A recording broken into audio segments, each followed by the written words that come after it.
12월 29일 일요일 날 09시 03분경 발생한 제주항공 2216편 방콕 무안 사고와 관련하여 18시 30분 기준 사고 수습 상황은 다음과 같습니다. 먼저 피해 상황은 항공기는 전소되었고 인명피해는 탑승객 총 181명, 승객 175명이고 이 중에 태국 국적인이 2명이 포함되어 있습니다. 그리고 승무원 6명이 포함되어 있습니다. 중에 사망 177명, 부상 2명, 실종 2명으로 확인되었습니다. 구조 현황입니다. 2명, 객실 승무원 2명은 구조되어 서울 이대병원 1명, 그리고 서울 아산병원 1명으로 이송되었습니다. 희생자 안치 장소입니다. 무안공항 내 설치된 임시 영안실에 안치 중입니다. 신원이 확인된 희생자는 유가족과 협의하여 외부 이송 예정입니다. 사고 조사입니다. 항공사고 조사관 8명 그리고 항공안전감독관 9명 등이 사고 현장에 도착하여 탑재용 항공 일지, 수거 등 현장 증거 자료를 수집을 하고 있습니다. 관계기관 협업 상황입니다. 소방 490명, 경찰 455명, 군 340명, 해경 지자체 등 관계자 1,572명이 현장에서 사고 수습을 하고 있다 말씀드리겠습니다. 마지막으로 지역사고 수습본부입니다. 현장에 부산지방항공청장을 본부장으로 하는 지역사고 수습본부를 설치 운영 중입니다. 유가족 지원 상담실 운영, 피해자와 가족 명단 매칭, 유가족 대표 사고 현장 방문 등 유가족 지원에 만전을 기하고 있습니다. 예, 이상입니다. 네, 질의진행을 질의해 주시기 바랍니다. 대형경제 이재입니다.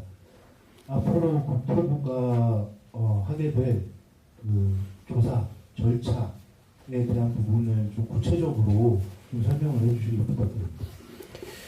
예, 네, 아까 사고 원인 조사와 관련돼서 아까 말씀드렸던 그 블랙박스 이제 2개 비행 기록 장치하고 음성 장치를 수거를 했고 또 일부는 약간의 그 잔해가 남아 있는 것들은 또 추가로 수거를 해서 정밀 조사를 시작할 계획입니다. 항공철도사고 조사위원회에서 면밀하게 그 내용들을 검토를 해서 사고 원인들에 대해서 밝힐 그럴 계획에 있습니다.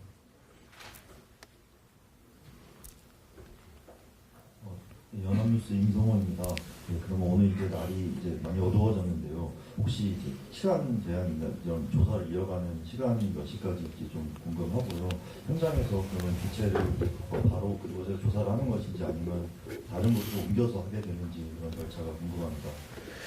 예, 시간은 저희가 정부에서는 최후의 1인까지도 구조를 하겠다는 이런 계획을 갖고 있습니다. 현장에 아까 말씀드렸던 1,572명 외에도 여러 관계기관들이 같이 현장에 있습니다. 그래서 현장에서 일단 사고 어떤 수습을 위해 최선을 다할 계획이고, 그리고 국토부 차원에서도 아까 블랙박스와 같은 뭐 이런 내용들에 대해서 이제 검토를 하고 아울러서 이제 아까 관제기관과 조종사 간의 어떤 그 교신 내용들 이런 부분에 대해서 좀 상세하게 제가 분석을 하고 또 이제 검토 과정을 거칠 계획입니다. 어제 수고시장에서 KBS 이승훈입니다. 사고 원인 조사 진행된 것 중에 좀 진행이 된 게 있으면 좀 업데이트된 내용을 좀 말씀 부탁드리고요. 그리고 두 분 부상자 상태는 지금 어떤지 좀 궁금하고요. 그리고 아까 제가 나중에 여쭤본 건데 항공기가 착륙할 때 바람의 방향이 역방향인지 순방향인지 확인되시는지 부탁드립니다. 예, 그 사고 우리 원인에 대해서는 아까 이제 말씀드렸던 것처럼 블랙박스가 이제 수거가 되고 일부 기체에 남아 있는 나머지 이제 잔해들 이런 것들을 지금 그 수집을 하고 있는 중이니까 거기에 수집이 되는 대로 이제 분석 절차에 착수를 하고 그 결과를 저희가 좀 확인을 해볼 지금 계획에 있다는 말씀을 드리겠습니다. 그리고 조사 결과가 나오는 대로 또 이제 브리핑을 통해서 좀 말씀드리도록 하겠습니다. 그리고 이제 부상당하신 분들은 일단 이제 이송이 어떤 진행되고 있는 상태고 일단은 그 어떤 상태이신지는 제가 따로 또 한번 또 확인을 하고 또 좀 말씀을 좀 드리도록 하겠습니다. 그리고 아까 마지막에 질문하셨던 게 바람 방향은 몇 분이에요? 110도 예, 그 바람 기상 상황을 저희가 점검을 해보니까 풍향이 110도 방향의 이노트, 뭐 시정 9km, 또 운고는 4,500피트, 또 온도는 섭씨 2도, 뭐 이렇게 조사가 됐었습니다. 몇 방향인가요, 바람이? 그러니까 110도 방향, 네. 110도 방향에서 불어오는 바람이 2노트니까 항공기 운항에는 활주로 양방향 다 사용 가능한 그런 수준의 바람입니다. 그러니까 항공기 기준으로 역방향인가요? 순방향인가요? 바람의 방향이? 항공기 기준으로 원라인이니까 190도 방향에 상대적으로 110도에서 들어오니까 살짝 옆방향인데 이 정도 바람 세기는 그 굉장히 미풍이라서 뭐 양쪽 활주로 다 쓸 수 있는 조건이었습니다. 예, 우선은 본데요. 아까 저 설명이 한 차례 착륙 실패 후 고어라운드 하면서 반대편 활주로를 착륙을 할 때 멀리 그 비행기가 돌아서 와야 되는데 엔진에 문제가 있으니까 멀리 돌지 못하고 가깝게 돌다가 활주로 이렇게 중간쯤에 이렇게 착륙을 했다고 보면 되는 겁니다. 네, 그거는 저희가 항적 자료, 그러니까 비행기가 실제로 움직였던 그런 항적 자료를 좀 확인을 하고 좀 말씀을 드리도록 하겠습니다. 근데 아까 저 5시 브리핑할 때는요. 비행기가 멀리 돌아서 와야 되는데 그렇지 못했다고 말씀하셨거든요. 그거는 맞습니까? 그러면? 예, 그 하여튼 그 각도라든지 이런 부분들은 저희가 좀 항적 데이터를 좀 보고 다시 좀 말씀을 드리도록 하겠습니다. 예, 저기 서울경제 배성용 기자입니다. 그 국내 공항에서 조류 충돌이 실제로 한 5년 넘게 한 6,600건 정도 넘게 발생한 걸로 나오거든요.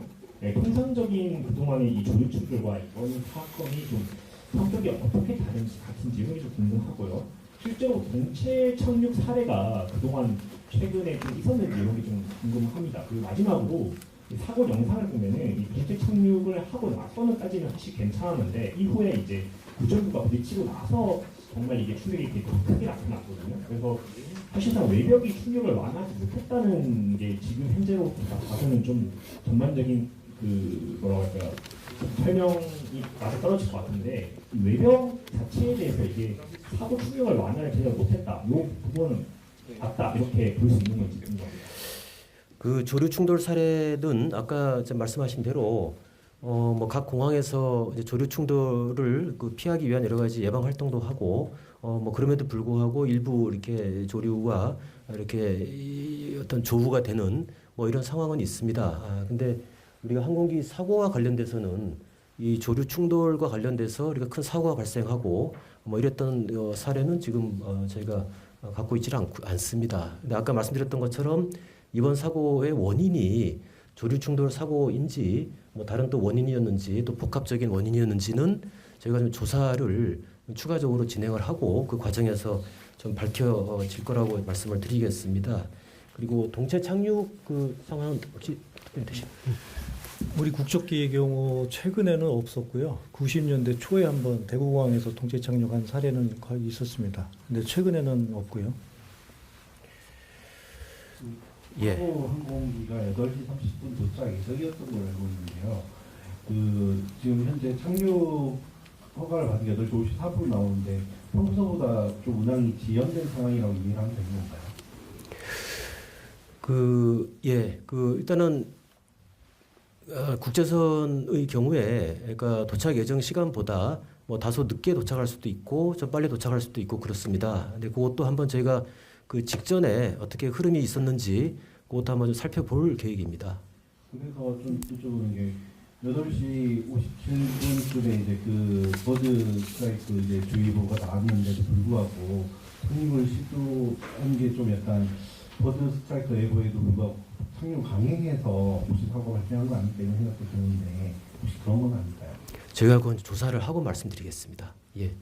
그 당시 상황에 대해서 아까 말씀드렸던 것처럼 여러 가지 블랙박스라든지 또 항적 기록들 뭐 이런 것들을 좀 더 저희가 면밀하게 살펴보고 좀 말씀을 드리는 게 좋겠습니다. 사고 항공기가 방콕 공항에서 1시간 정도 늦게 출발한 것으로 보여지는데 혹시 이 부분이 확인된 건지 그리고 왜 늦게 출발했는지 여쭤볼 수 출발한 있을까요? 거는 맞아 보이는데 정확하게 확인해야 된다. 예, 그 지연 출발을 한 거에 그러니까 현지 공항에서 지연 출발한 거는 제가 좀 확인을 좀 더 해보겠습니다. 일부 조금 늦게 출발했다는 뭐 그런 어떤 정보가 있는데 그거는 정확히 이륙했던 시점이라든지 시간을 좀 제가 더 확인을 해보겠습니다. JTBC 김민입니다. 시야는 괜찮다고 나오는데 혹시 관제탑에서 본 증언이 있을까요? 제가 보니까 복행 시간이 길게 잡아서 4분 정도밖에 안 되는데 시야로 아마 그 눈으로 봤을 것 같아요. 봤겠죠. 지정은 좋았는데 정확히 구체적으로 뭘 봤는지는 지금 인터뷰 네. 확인해. 예, 그 아까 말씀드렸던 것처럼 뭐 시정이라든지 이런 어떤 기상 상황은 아까 말씀드렸던 대로고 실제 관제사에 한번 그 인터뷰를 좀 해서 실제 그 당시에 어떤 뭐 시각적인 문제가 있었는지 뭐 이런 것들은 좀 저희가 추가로 파악을 할 계획입니다. 이번에도 응답입니다. 사고 직전에 여객기랑 관제탑이랑 교신 내용 같은 경우에는 관제탑에도 좀 남아있을 것 같은데 확인을 하셨는지 내용을 좀 공개하실 생각은 없는지. 네, 그게 아까 저희가 자료에 첨부돼 있는 그 시간대별로 이 개요를 말씀을 드렸는데 사실 이것이 관제탑하고 관제사와 조종사 간의 교신을 주고받았던 그 내용을 기초로 저희가 정리를 한 겁니다. 여기 뭐 보다 이제 구체적인 내용들은 저희가 추가로 자료를 좀 보면서 조금 좀 확인을 할 건 하고 뭐 정리를 좀 할 계획입니다. 네. 동아일보 오승준 기자입니다. 방금 보도에 무안공항에 버드 스트라이크 관련 예방 전담 인력이 없었다는 보도가 나오는데 혹시 이게 사실관계가 맞는지 그리고 조류 활동에 대한 공항 측 매뉴얼이 있는지 있다면 어떤 건지 질문드립니다. 단순한 적이 있었죠. 일단 그 4명이 근무를 하고 있었고요. 그 1명이 현장에서 근무를 하고 있었습니다. 4명이 총 4명이 근무를 했었고 현재 야외에서는 1명이 근무를 하고 있었습니다. 근데 아까 저기 앞전 브리핑에서 말씀드렸듯이 그때 구체적인 어떤 활동 내용이라든지 시설 작동 여부는 저희가 확인을 해봐야 될 것 같습니다.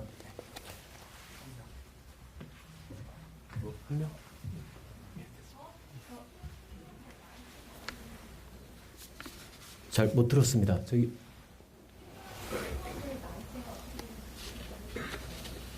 승무원 나이대가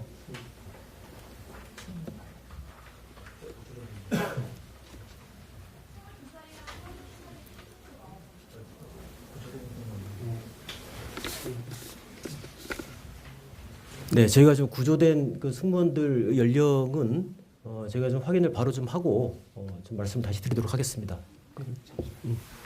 좀 더 아까 그 저기 조류 그 활동 예방 그 인원 현장에서 1명이 상교대로 움직이고 있었습니다. 그렇게 이해를 해주시면 됩니다. 현장에서.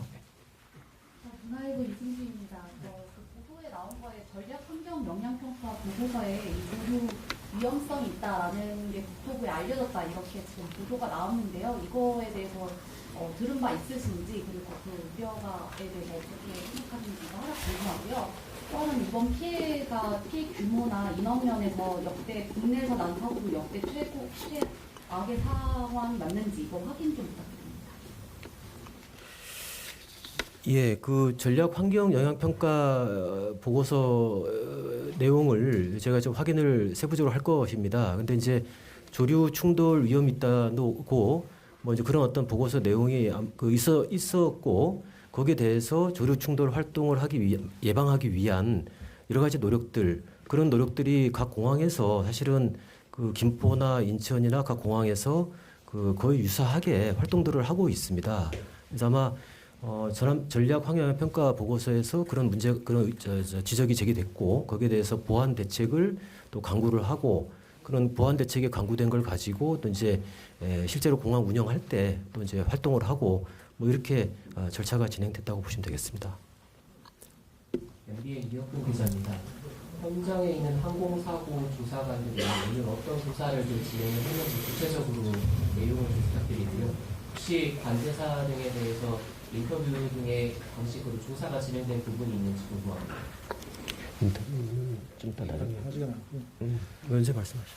예, 우선 현장 그 사고 정황 확인을 하고요. 현장의 그 증거물 확보에 주력하고 있습니다. 저도 그리고 그 항공기 정비 기록, 뭐 고장 기록 다 확인을 하고요. 그리고 관계자 인터뷰도 이제 순서에 따라 진행을 하고 오늘 뭐 구체적으로 사고 결정적인 단서나 이런 거는 뭐 너무 이르고요.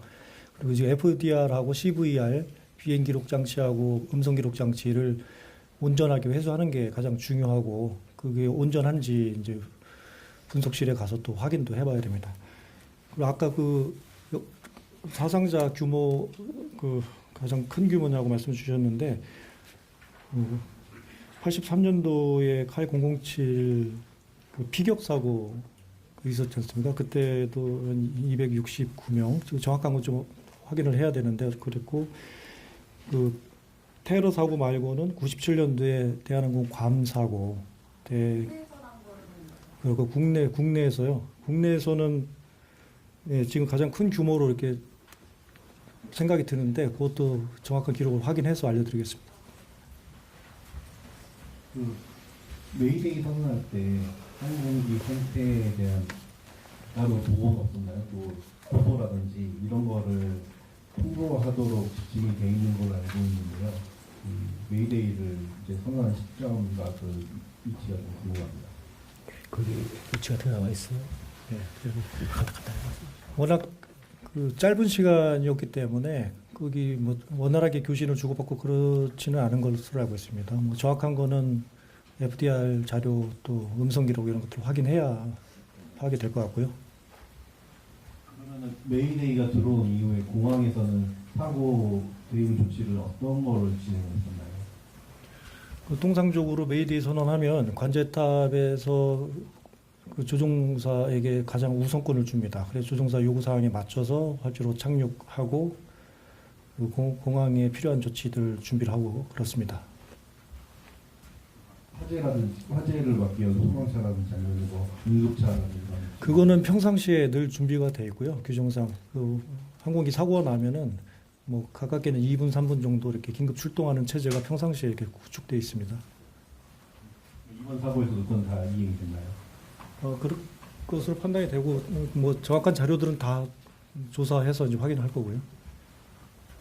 저 사고기가 보잉 737-800인데 이 기종이 과거에 해외에서 기체 결함이라든가 이런 게 조금 발견되기로 했는데 보잉과 함께 사고 조사할 계획이 좀 있습니까? 보잉사.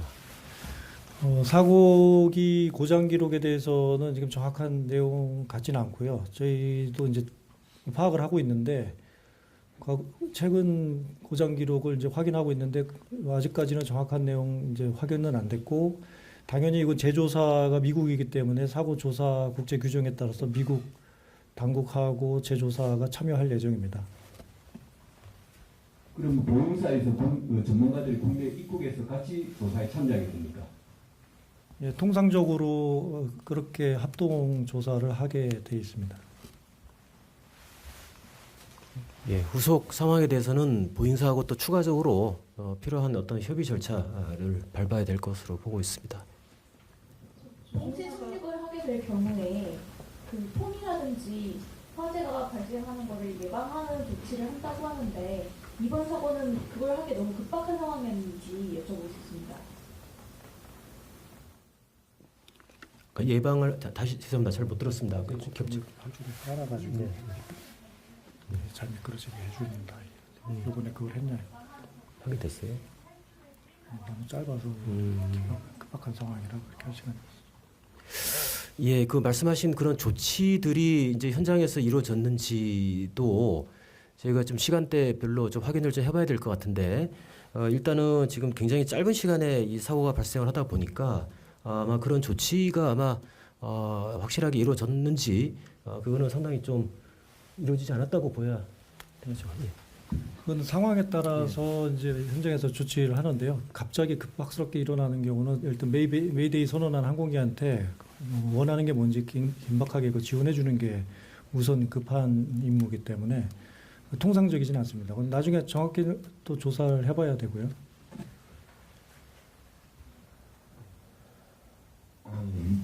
저기 2차 착륙할 때 보면요, 이제 동시 착륙할 때 좀 중간 정도부터 지표면에 없는 것 같은데 이게 좀 활주로 끝에서부터 들어오지 않은 상황이 좀 일반적이지 않은 것 같은데 그게 맞는가 싶고요. 아까 브리핑에서는 이제 랜딩기어가 벤지 충돌과 좀 별도라고 하셨는데 그게 좀 미작동 원인이 아직은 좀 어느 정도 나왔는지 좀 여쭤보고 싶고요. 또 1차 착륙 시도할 당시에 버드 스트라이크 경보가 있기 전부터 약간 이상적인 징후가 있었다 이런 진술들이 있는데 그런 것에서 조금이라도 더 구체적으로 나온 바가 있는지 여쭤보고 싶습니다. 예, 아까 방금 말씀하신 랜딩 기어 뭐 작동과 관련된 그런 부분이라든지 또 버드 스트라이크 이전에 어떤 뭐 문제의 징후가 있었는지 또 활주로에 항공기가 착륙했던 그런 지점이라든지 요거는 저희가 좀 조사를 좀 해봐야 알 수 있을 것 같습니다. 예, 그리고 아까 예 그렇습니다. 한 가지 혹시 제주 항공에서 정비 기록이라든지 이런 거는 국토부에 지금 다 제출을 한다는 건가요? 예, 저희가 제주 항공으로부터 그 항공기에 대한 정비 이력은 일단은 제출을 받았습니다. 그래서 그걸 저희가 좀 검토를 좀 하고 있는 중이고 그 안전 법령 규정에 따라서 이 절차를 밟았는지 좀 확인을 해보고 있는 중입니다. 메이데이 이후에 조종사도에서 스탠바이 답변한 부분 혹시 그게 정황이 어떻게 됐는지 좀 설명해 주실 수 있으신가요? 예, 이제 그게 아까 이제 말씀드렸던 것처럼 그 비행 기록 장치를 좀 확인을 해봐야 될 것 같습니다. 그리고 아까 그 통신 내역이라든지 이런 어떤 블랙박스가 수거가 되고 있기 때문에 그 내용을 저희가 좀 확인을 하고 세부적인 어떤 상황들을 좀 파악한 후에 좀 말씀을 드리도록 하겠습니다. 저 문화의 목표입니다. 일반적인 상황이 아니라 폭행을 해서 역방향으로 들어오다가 사고가 났다고 하는데, 그리고 이게 통상적인 폭행할 때 장기 비행을 전혀 안 하고 긴급하게 내려갔다는 걸로 보이는데, 그 비행을 하게 된 점에 대해서 관제탑이 그런 지시 내려가지고 조종사 판단으로 그게 한 건지 혹시 확인이 되나요? 좀 말씀 좀 해주시죠. 그 당시 그 조종사 상태 또 기체 상태가 어땠는지 알아야 이제 종합적으로 판단이 될 것 같고요. 그리고 통상적이면은 다시 진입 방향으로 돌아가서 이렇게 장주로 따라서 돌아가는 게 맞는데 그 짧은 쪽으로 돌아서 활주로 1구 방향으로 이렇게 들어왔지 않습니까? 근데 조종사하고 관제사하고 그 당시에 판단을 어떻게 했는지는 뭐 때문에 그랬는지 이런 것들은 정확한 자료를 가지고 판단을 해봐야 됩니다. 일반적인 상황에서 그런 긴급 상황일 때는 조종사가 전권을 가지고 비행하는 게 맞습니까? 상황에 따라 다르긴 한데요. 대부분 최종 판단은 조종사들이 하는 경우가 대부분입니다. 아까 말씀했던 것처럼 관제사하고 조종사 간의 교신 내용을 좀 더 분석을 좀 하고 그 분석 결과를 갖고 다시 말씀 좀 드리겠습니다. 추가로 하는 질문드리면 혹시 마지막에 종산 속도나 이런 걸 좀 알 수 있을까요? 전부 좀 기술적인 자료들이라서는 FDR이나 이렇게 정확한 자료들이 있어야만 판단이 되고요. 지금 알려드리면 계속 잘못된 수치 가지고 혼선이 오니까 좀 기다려 주셔야 되겠습니다.